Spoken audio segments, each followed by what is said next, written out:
Assalamualaikum warahmatullahi wabarakatuh. Nama saya Cindy Clara Firnia, kelas 11 IPS 1. Dalam video ini saya akan menjelaskan tentang materi faktor-faktor yang mempengaruhi laju reaksi.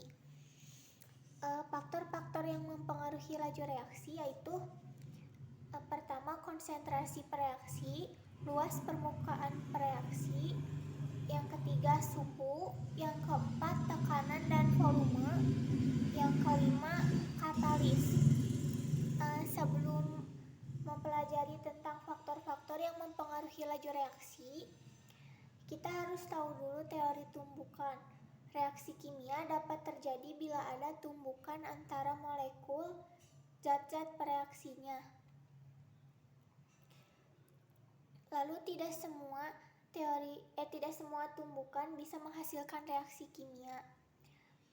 Tumbukan yang menghasilkan reaksi hanyalah tumbukan yang efektif. Tumbukan efektif harus memenuhi dua syarat, yaitu posisinya tepat dan energinya cukup. Lalu ada energi aktivasi. Energi aktivasi adalah energi minimum yang diperlukan untuk berlangsungnya suatu reaksi. Terbentuk zat kompleks teraktivasi yang berada pada puncak energi. Lalu pengaruh tadi yang pertama, pengaruh konsentrasi, yaitu makin besar konsentrasi pereaksi, makin cepat laju reaksinya.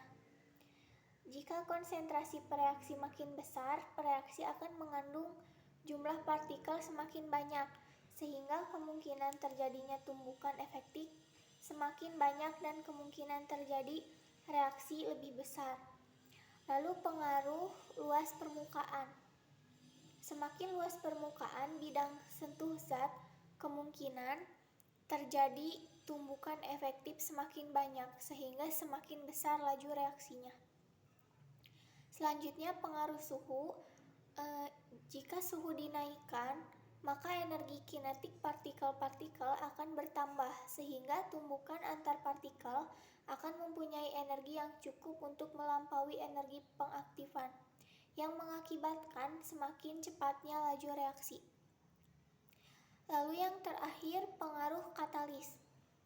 Katalis memiliki beberapa sifat, yaitu diantaranya katalis tidak bereaksi secara permanen dan tidak memengaruhi hasil reaksi.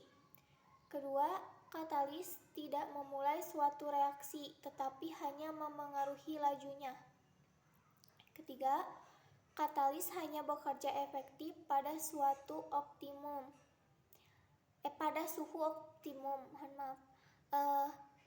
Yang keempat, suatu katalis hanya memengaruhi laju reaksi secara spesifik.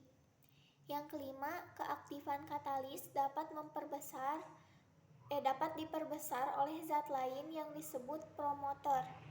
Yang keenam, hasil suatu reaksi dapat bertindak sebagai katalis, sehingga zat tersebut disebut autokatalis.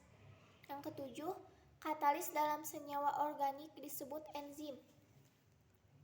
Dan yang kedelapan, terdapat katalis yang dapat memperlambat suatu reaksi, sehingga katalis itu disebut katalis negatif atau inhibitor. Sekian yang dapat saya sampaikan. Mohon maaf bila banyak kesalahan dalam penyampaian saya. Terima kasih. Wassalamualaikum warahmatullahi wabarakatuh.